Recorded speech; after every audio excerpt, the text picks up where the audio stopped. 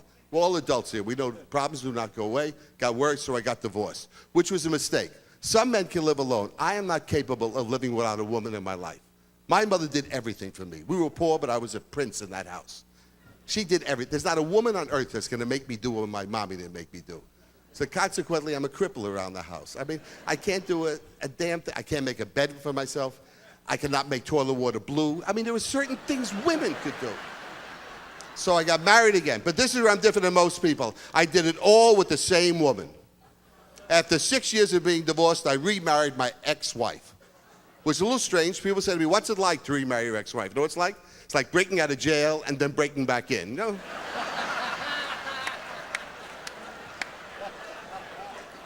I get this. Why would you marry your ex-wife? At the time, I had a good reason.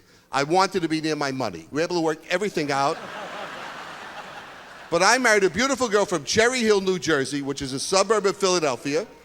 She went to Temple University, where she majored in selfish. A wonderful girl. Got her PhD in breaking Batesum. But I met my wife. I will talk truth to you. I met my wife coming out of the dining room of a now defunct Catskill Hotel. By applause, how many people still remember the Concord Hotel? I started my life playing in a band. I was a drummer. I played with Mr. Sedaka. I played for Stephen Scott, Maya Davis, Lester Lannon. I wanted to be a comic, so I got a job at the Concord. I became the social director of the Concord, doing Simon Says on the Terrace and all that stuff. Met my wife coming out of the dining room. She was everything I ever wanted. I took one look at this woman and I said, that's it. She was beautiful, educated, and rich. Why do I say rich? Not that I wanted her money. I wanted a woman that would not be satisfied, a woman that would push me. You know, guys, we need a woman behind us pushing. I wanted a wife that wanted things. And I have a wife now that wants and wants and wants. And all I want now is Robert Blake's phone number. If I could get that phone number? Okay. So I always get this from people. You must have remarried your ex-wife. Passion drove you to it. Like sex is the motivating force in life. Listen, I'm glad I'm old enough to realize that the first thing that goes into a relationship is sex.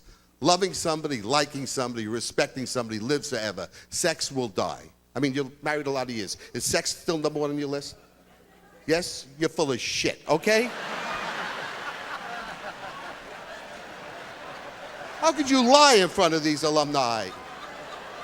I'm 67 years old. Sex is not number one on my list. Regularity is number one on my list. I don't care about coming, going, I care about.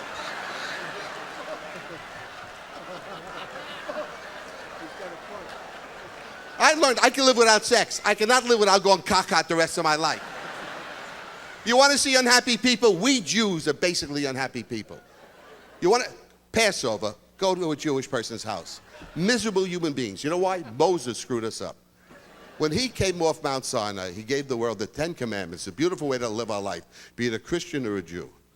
He also said the Jews were chosen. Remember those words? Chosen. Screwed us up for 5,000 years. You know what chosen means according to the Talmud? Chosen to work harder in the Lord's name. Chosen to suffer for God. That's what we were for, suffer. Listen, you know, and then they gave us another choice, white bread or matzah. That was a big choice. We picked matzah. You know why? More pieces in the box. Trust me, I would not lie to you. You ever eat matzah? You eat matzah, drink water, we'll form cement in your stomach. Jews have been constipated for 5,000 years. When Moses went to the Pharaoh and said, let my people go, he meant to the toilet.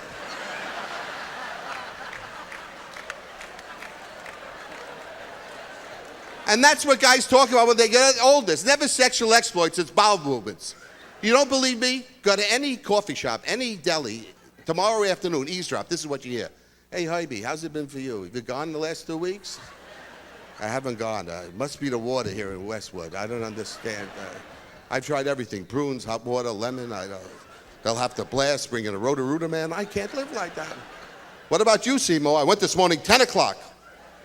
I'm proud of you. He says, don't be proud of me. I didn't get out of bed till 12. Listen, you have been a delightful audience. I thank you for putting up my nonsense. God bless you. Name is Stewie Stone. How about a nice welcome for Miss Rosylyn Kind?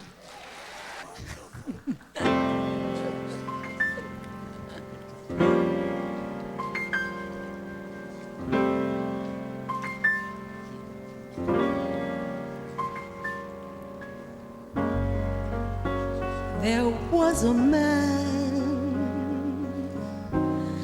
a lonely man, who lost his love through his indifference.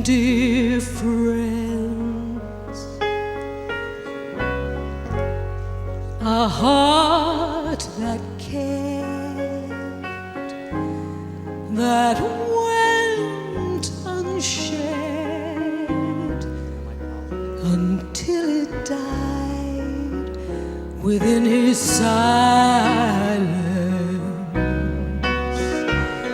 And solitaire's the only game in town, and every road that takes him down, while life goes on around him everywhere. He's playing solitaire and keeping to himself begins to deal, and still the king of hearts is well concealed. Another losing game comes to an end, and he deals them out again.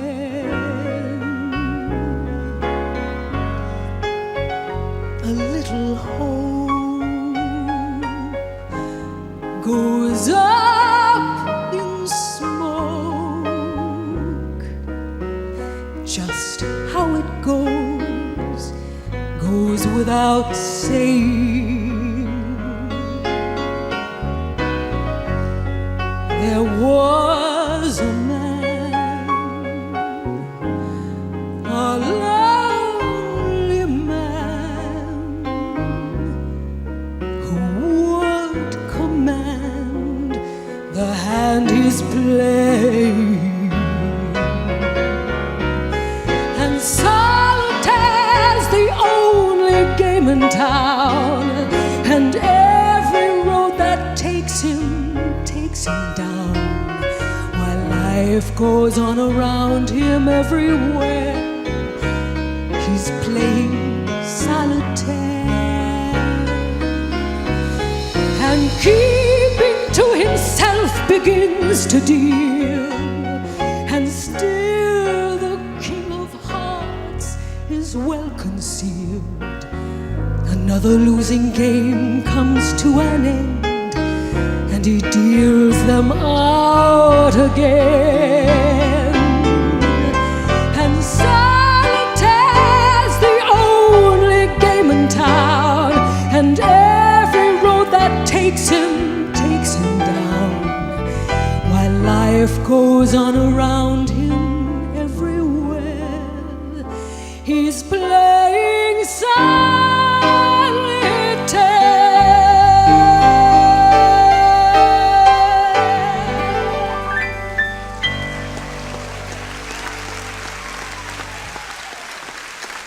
You're going to love this guy, and he does a great Lloyd Nolan. You're going to be mad I told you that. Well, here he is, Mr. Dick Capri.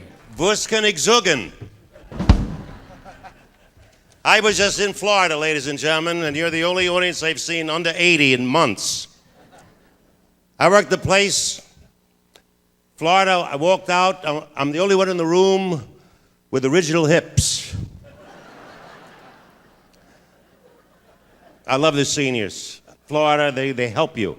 I'm driving, I get lost, I don't know where I'm going, I'm looking for a highway. I see a senior in the corner. I said, how do you get to 95? He says, don't eat meat. Los Angeles is great, but Florida is great for me. Everything's there that I like. All the restaurants, the golf, every Broadway show comes to Florida. Somebody said to me, did you see the vagina monologues? I said, I saw the opening. But I left prematurely. I love the seniors. Two seniors are home watching television. The husband gets up to go to the kitchen. The wife says, "Where are you going?" He says, "I want to get some ice cream." She said, "Well, I'll get it for you." He said, "But I want some whipped cream on it." She said, "Well, I'll get it for you." He said, "But I want a cherry on top." She says, "I'll get it for you. Ice cream, whipped cream, and a cherry on top." He says, "Write it down." She says, "I don't have to write it down. I know what you want. Ice cream, whipped cream, and a cherry on top. I'll be back in 10 minutes. Goes in the kitchen. 10 minutes later, she comes back. 2 fried eggs. He says, "I told you to write it down." She says, "What did I forget?" He said, "The toast."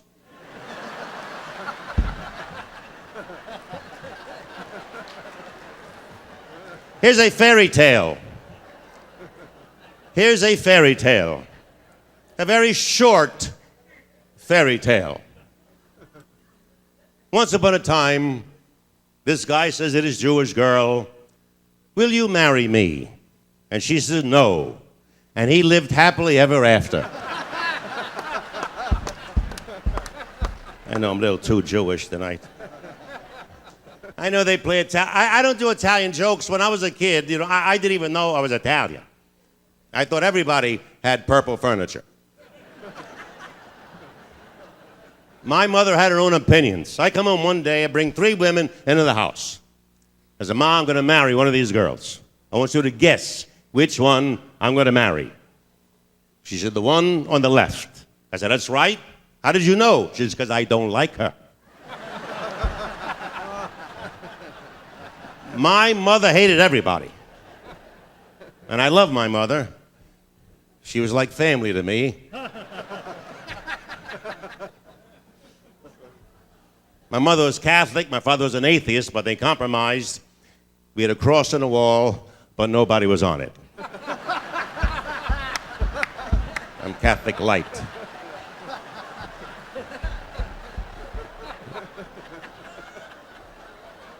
She used to take me to church every Sunday with my ugly aunt. She was a very ugly aunt. When she walked into the church, they blew out the candles. Jesus climbed down from the cross and sat in the back. And my grandfather, he had Alzheimer's, Italian Alzheimer's. That's where you forget everything except the grudge. And my grandfather was a battered husband, did all the cooking. And one day he got upset. He says to my grandmother, "I'm not going to cook for you anymore." And she says, "If you don't cook for me, you're not going to see me for 3 days." So he didn't cook for her. And he didn't see her for 3 days. But after the 4th day, when the swelling went down, he could see her a little bit out of this eye over here.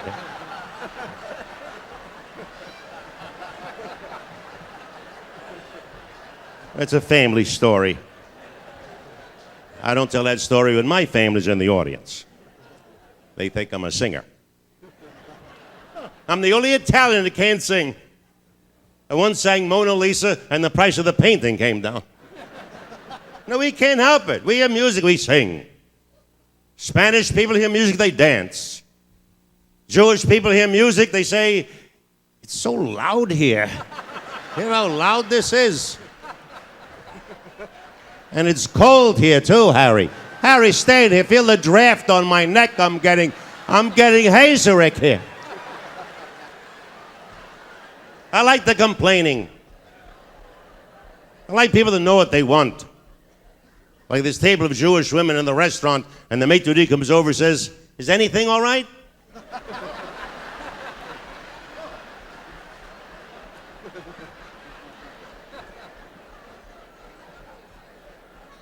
I have a very interesting family. Recently, I sent to a genealogy research company. They looked up my family tree. Now, a lot of these genealogy companies, you know what they do? They put your name in a computer, and out comes sort of a semi-history of your family. But how do you know, if they're really telling you the truth? This happened to be a very reputable company. Really, it is. It says the Capri family. My name is Capri, of course. Very famous Italian name, Capri. In fact, when I was born, I was named after an island. New Guinea.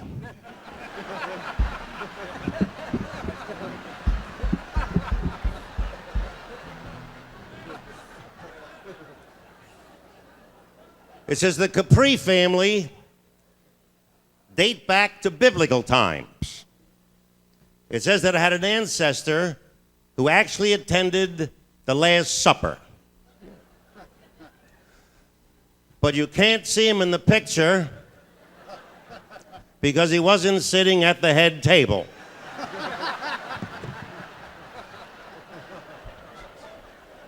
He was at table 4. And he won the centerpiece. I also had an uncle important during the Renaissance. Says he worked with Michelangelo. And when Michelangelo was up there painting the ceiling, my uncle was doing the closets and the baseboards. Painter. I had a Greek uncle, Papadopoulos Capri, a perverted shepherd. It says he literally married the black sheep of the family. Then I had relatives named after famous people. Paul Revere Capri had a little too much to drink one night and rode to the streets of Boynton Beach yelling, "The Yiddish are coming."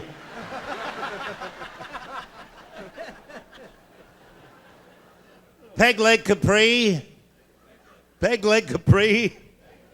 a one-legged ballroom dancer. And it says here he was great at doing the cha and the can.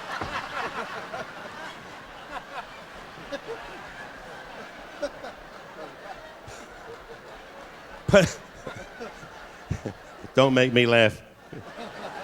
Pinocchio Capri didn't know he was made of wood till one day while he was experimenting with himself, his hand caught on fire.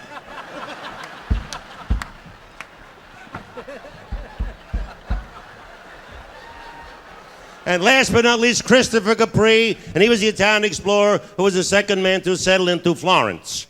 Unfortunately, Florence's husband came home early one night and shot my uncle, and the rest is history. I want to thank you very much for inviting me.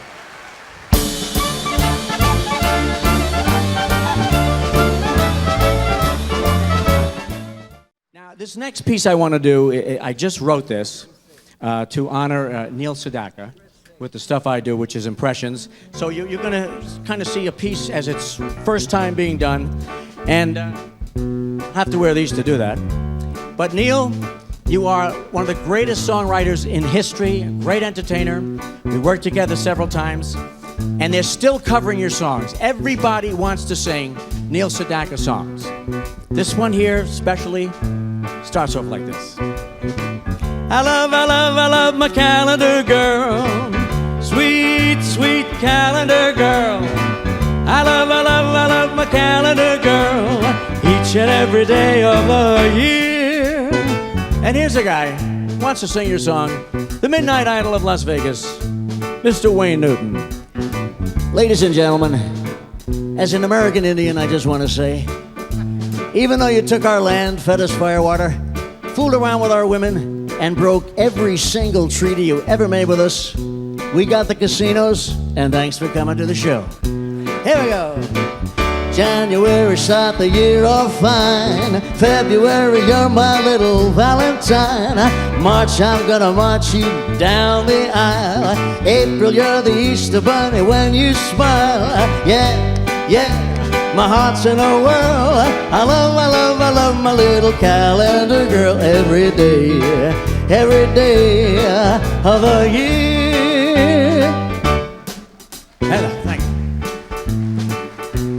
And this gentleman, Mr. Michael Jackson. Woo! Maybe if I asked your dad and mom to let me take you to the junior prom. Woo! Like a firecracker all aglow. When you're on your beach to steal the show. Johnny Cash, yeah, my heart's in a whirl. I love my little calendar girl every day of the year. Suey, suey. And of course, actors want to sing your song. Robert De Niro and Joe Pesci. Hey, I want to tell you something, Neil. You want to hear something? I don't sing for nobody. Not for the feds, nobody. I don't sing nothing. But I'm going to sing for you tonight because I love your music. Here we go. Starting right here. Oh, Carol, I am but a fool. You understand what I said? Darling, I love you. Don't start with me. Though you treat me cruel. Hey, Joe, take it. Yeah, you know why? You hurt me. Yeah, and you made me cry. Over here, right here. But if you leave me, bada bing, baby, you will die. Nicholson, darling, there will never be another, 'cause I love you so. Don't ever leave me.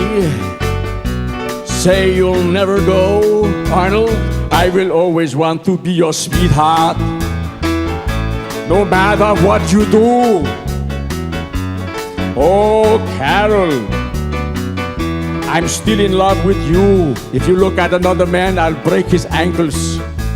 And of course, the former president of the United States, Bill Clinton. Ladies and gentlemen, now that all is said and done, I think that Janet Reno is one hot-looking chick.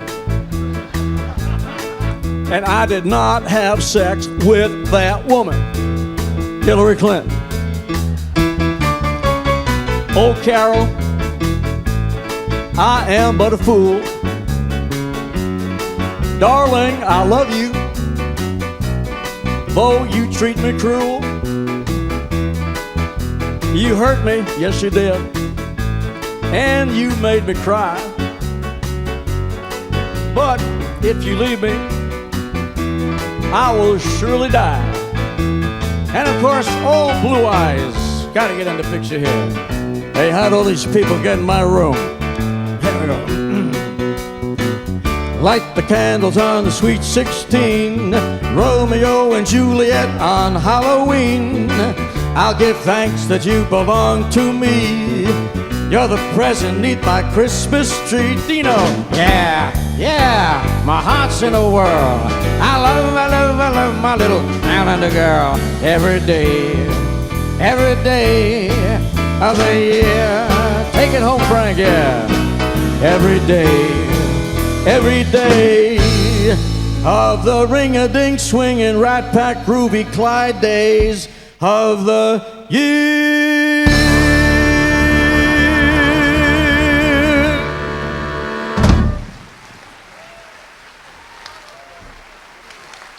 Thank you.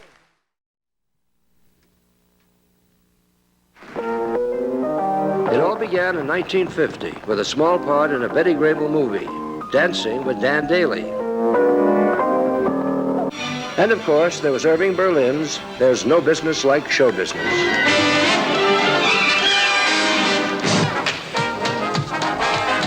And here she is, cavorting with Marilyn Monroe. And the skinny kid with the tap shoes. Wrong number. Hollywood called her sprightly, vivacious. And it wasn't long before they teamed her with Bing Crosby, Frank Sinatra. They used to call us Skull in old-time vaudeville. Skull? Yeah. I was born in a trunk. Looked more like he came out of a violin case. Oh, she even shared a little ditty with Noel Coward. Like a ball down a stair. You don't know what she's got, but it's there. You play this up, she's upset your apple cart. Anyway, I got a chance to do a picture called Lay Girls, and I was going to dance with Gene Kelly. Fabulous, absolutely fabulous. When he lifts you, he holds you and moves you in ways that you're like 25 pounds. No, 10 pounds.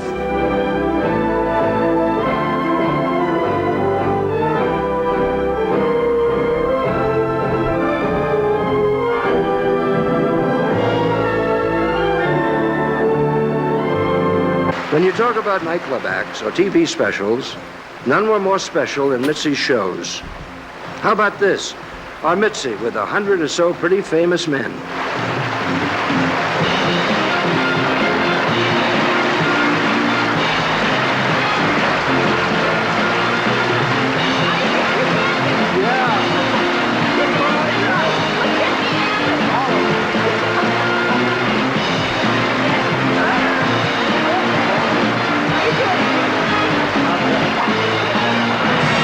I'm an old salt.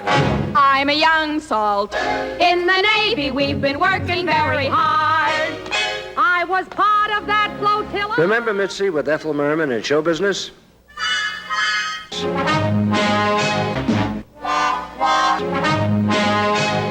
Tattooed? Tattooed. This kid great or is she great? Let's face it, Mitzi could do anything. And I can cook, too, on top of the rest. My oven's the hottest you'll find. And I can roll, too. My ribs get applause. My gravy will lose you, you're mine. I'm a man's ideal, a perfect meal, right down to the damn test. I'm a pot of joy for a hungry boy. Baby, I'm cooking. Of course, for an actor, few roles were more prestigious or harder to land than the lead in a Rodgers and Hammerstein musical. When plans for a movie version were announced in 1957, many major talents hoped to land a role. Elizabeth Taylor, Audrey Hepburn, Doris Day. For songstress Mitzi Gaynor, winning over such competitions seemed impossible. But all that changed when the 27-year-old ingenue agreed to a screen test. But it isn't rainy today. Gosh, it's beautiful up here. Just look at that yellow sun. When the sky is a bright canary yellow, I forget every cloud I've ever seen. So they call me a cockeyed optimist, immature and incurably green. See my film. I mean, I haven't tested in 25 years, so why should I test? But I came from the stage. You know, you go and you sing, you dance. I'm as tried and as gay as a daisy in May, a cliche coming true. I'm bromidic and bright as a moon-happy night, pouring light on the dew. I'm as corny as Kansas in August, high as a flag on the 4th of July. If you'll excuse an expression I use, I'm in love, I'm in love, I'm in love, I'm in love, I'm in love with a woman. I'm in love, I'm in love, I'm in love, I'm in love, I'm in love, I'm in love, I'm in love with a wonderful guy.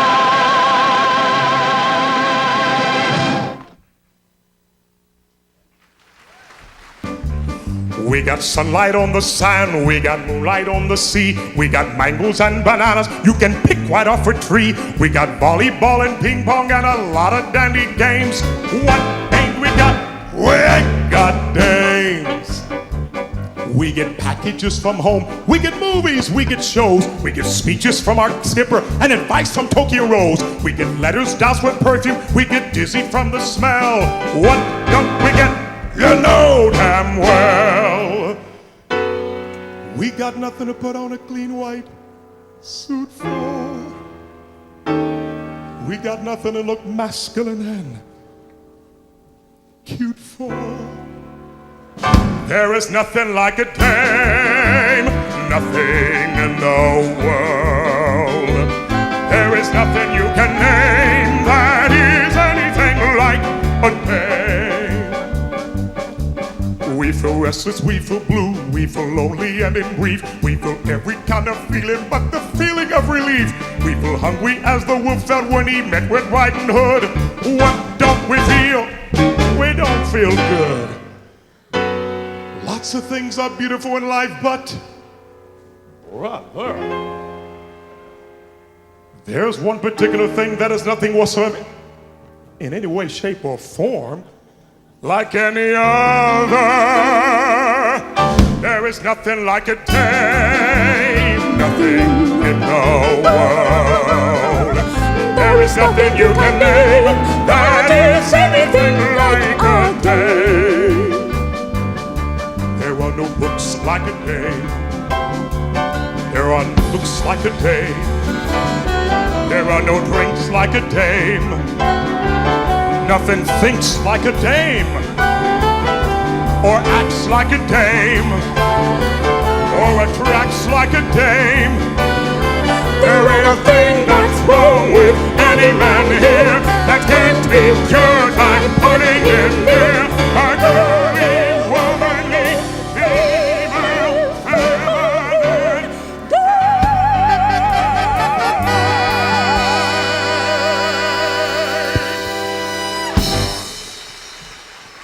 Mr. Robbie Britt and Miss Makita Tanay. Beautiful, beautiful. Thank you.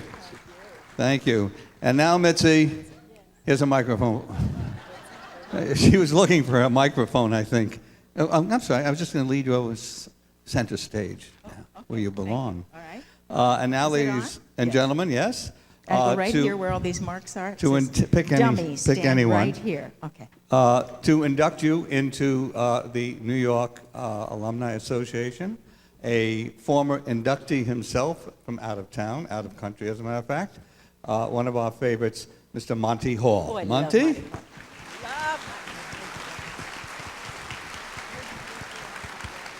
Virgo, baby. Go. We're neighbors. Yes. Marilyn, pay no attention. It's my pleasure here to perform the ceremony for you, Mitzi.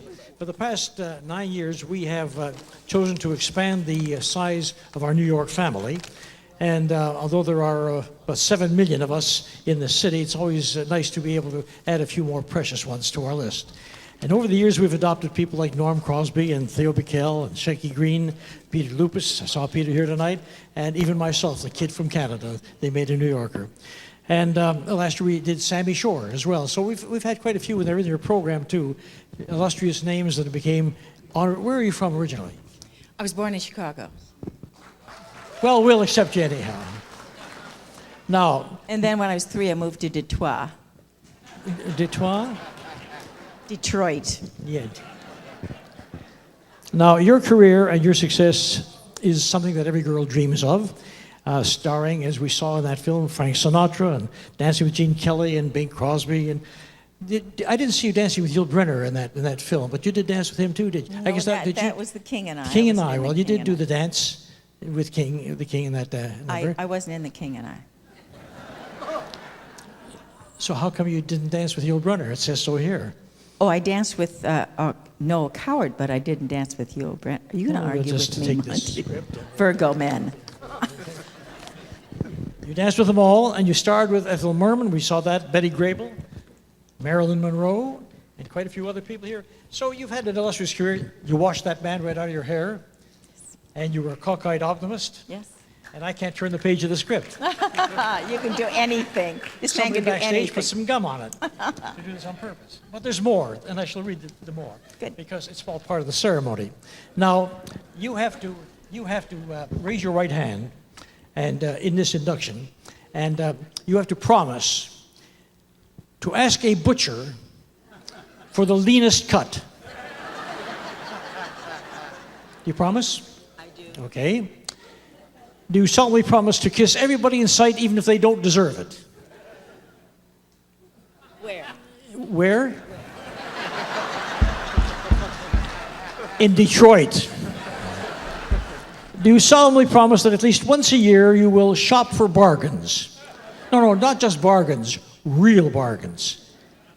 This oath, incidentally, was written for us by Senator Barbara Boxer. She did, that's right. Now, please repeat after me very slowly. I recognize and acknowledge. I recognize and acknowledge. Am I going too fast for you, dear? No. You said slowly. All right, slowly, right. Some of the criticisms occasionally said about New Yorkers. Some of the criticisms occasionally said about New Yorkers, how dare they? Good, you're doing good. However, I promise to keep my smile. I will keep my smile. And to keep working to inspire others to improve their lives. And keep working to inspire others to improve their lives. You're doing well so far. Now Thank just you. take the gum off the paper. Okay. Page 3. I also promise. To wear proudly the mantle. To wear proudly the mantle. As a daughter of. As the daughter of. The great city of New York. The great city of New York. Very good. Now, in the power that was vested in me by the mayor of New York City, Michael Bloomberg, I hereby declare that Mitzi Gaynor has joined our family as a daughter of New York and as a citizen of one of the greatest cities of them all. And I offer you, with the audience, congratulations to Mitzi Gaynor. Thank you. Thank you. So, tell me everything. Do I sound like a New Yorker? The first time I went to New York, I was with the Los Angeles Civic Light Operas. And I was with a show called The Fortune Teller. It was a Victor Herbert operetta. And I was 15. And we had a private train, and we, with the stage, everything went. And I got to New York, and as I said, I was 15, and I was like, it was all true. I mean, it was so amazing, and you people are so warm and so marvelous, and you give such great attitude, and can I do that too? Do you think? Huh? Oh yeah, says who? Okay, fade out. I go back to California, and I get out of the Civic Light Operas, and I go under contract to 20th Century Fox.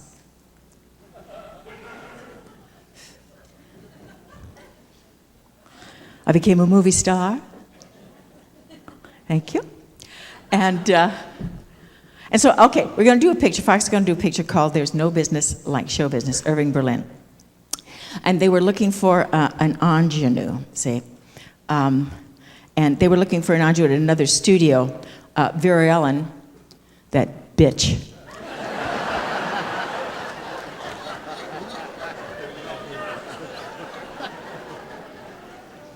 And Irving Berlin, whom I knew from the theater, darling, said, what do you want with another ingenue? You got Shana Gaynor. So he used to call me Shana Gaynor. So, okay, so we're going to do No Business Like Show Business, and I'm the ingenue. And we're going to have our first meeting at Saul Siegel's office at Fox. And the stars are Ethel Merman, Dan Daly, Donald O'Connor, Johnny Ray, Mitzi Gaynor, and some blonde that he mentioned, blonde, I don't know, nothing happened with her, Marilyn something or other. Anyway, that's beside them. And so I get to the office early, and there's Ethel Merman. She says, hello, kid, how are ya? And I said, oh, Miss Merman, you know how you do. And she proceeded to tell me the dirtiest joke I have ever heard in my entire life. I won't tell it to you now because, well, we don't have time, but the punchline is kiss it, I can kiss it myself. And when I come to your house for dinner, I'll tell you the whole story, and then we won't have to do all of this. Well, anyway, we became very, very, very good friends, Ethel and I. I played her daughter, I played Katie, and I used to call her mom, and she used to call me Metzola. See? And so in the middle of the picture, I got dropped. I lost my job. No, and how could they do that? Because I was the youngest and the cutest and the smartest and the brightest, and I got dropped. And my boyfriend, Jack Bean, my husband, of course, he lost his job, so we decided to get married. What the hell? So the studio, you know how you say the studio?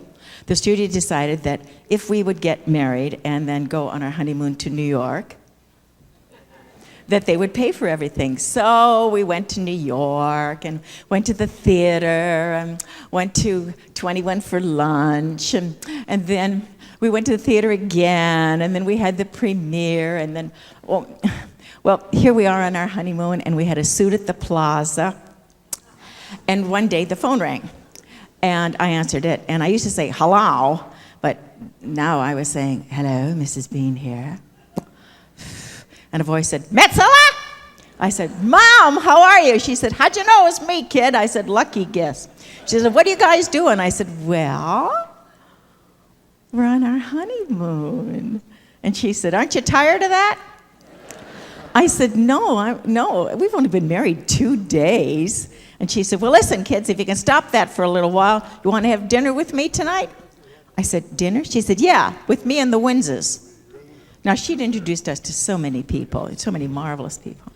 But I never met the Windses. And so she said, yeah, the Duke and Duchess of Windsor. You want to have dinner with them tonight? So I said, well, just a minute. I said, Daddy. I called Jack Daddy. I said, Daddy, do you want to stop honeymoon for a little bit and we can have dinner with Ethel Merman and the Duke and Duchess of Windsor? He said, I suppose we could stop for a little while. And so I said, okay, Mom. She said, all right, Elmer Rocco, 8 o'clock, black tie. Now, I hang up and I go into the bathroom and I shower and I shave. Everything. What I didn't shave, I plucked. I mean, I had a manicure, I had a pedicure, I had a high colon. I mean, I had absolutely, and so, okay, now, I come out and I'm going to get into my dress, but before I have to get into my dress, I got to get on my cincher. You remember the cinchers? Yeah, they call it bustiers now, but that doesn't mean anything. The cincher meant something.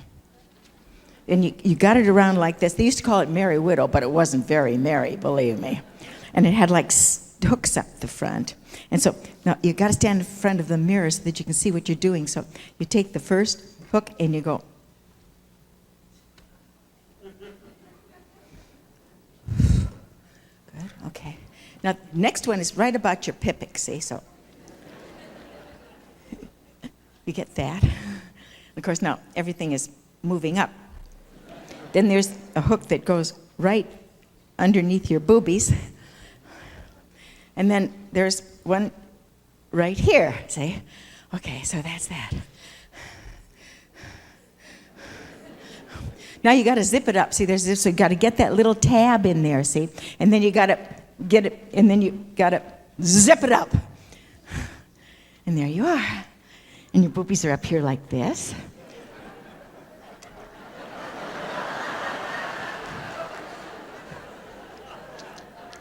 Of course, it has a flap in the front and a flap in the back and two garters here in the curve.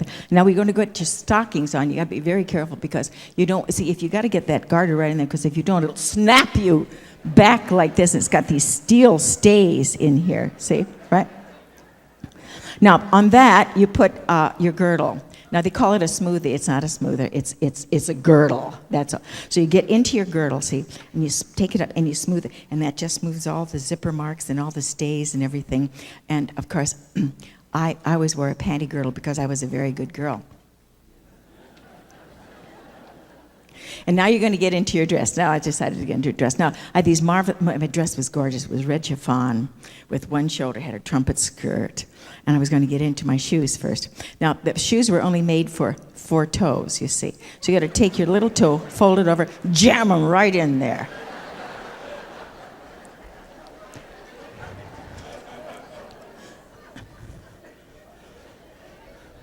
And I'm going to get into the dress, see? So the dress is on the floor. Now, you can't just, bend down and pick up the dress. No, you can't. You got to...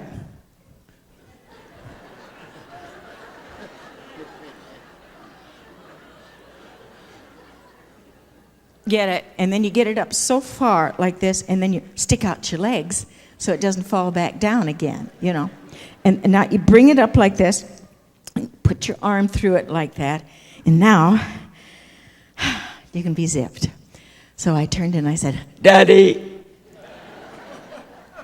hook me up. He's in the other bathroom, tying his bow tie. He says, okay, yummy. He calls me yummy. I call him Daddy. He calls me yummy. Couldn't you just throw up? Anyway. So he comes in and he starts to zip me, see. And he knows to hold down the zipper there. He knows how to do that.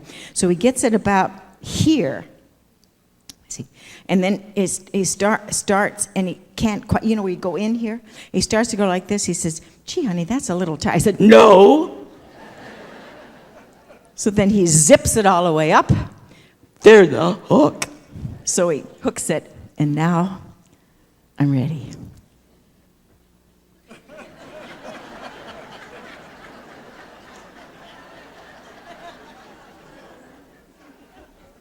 So he takes me out down the hall, leans me up against the wall,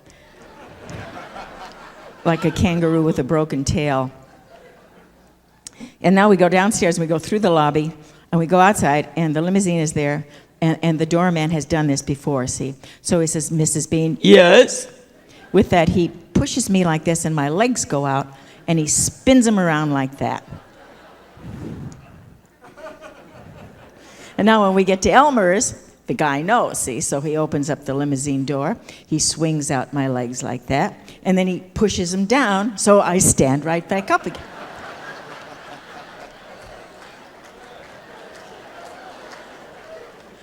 So now we're going upstairs in the elevator. It's the 3rd floor. And the elevator doors, and Ethel says, Metzeler, over here, kid. So I say, okay. Now Jack goes to talk to somebody, and I'm going to the table.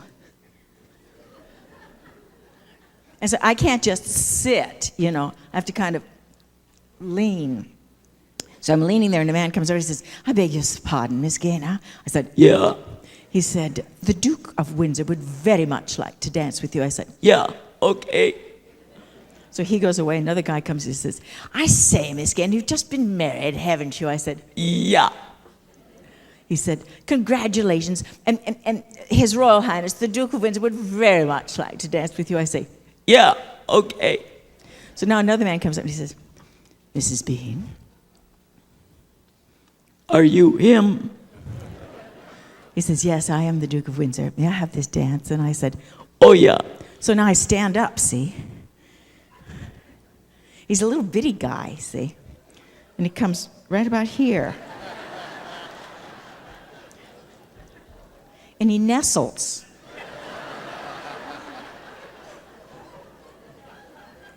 And he hums. And I said, happy birthday.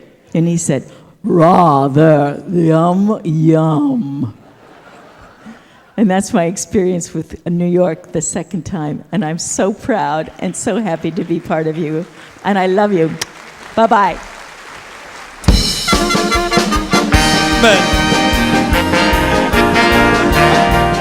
This is the end of the first act. There'll be a brief intermission, and I'll see you sometime again, I hope. Bye-bye.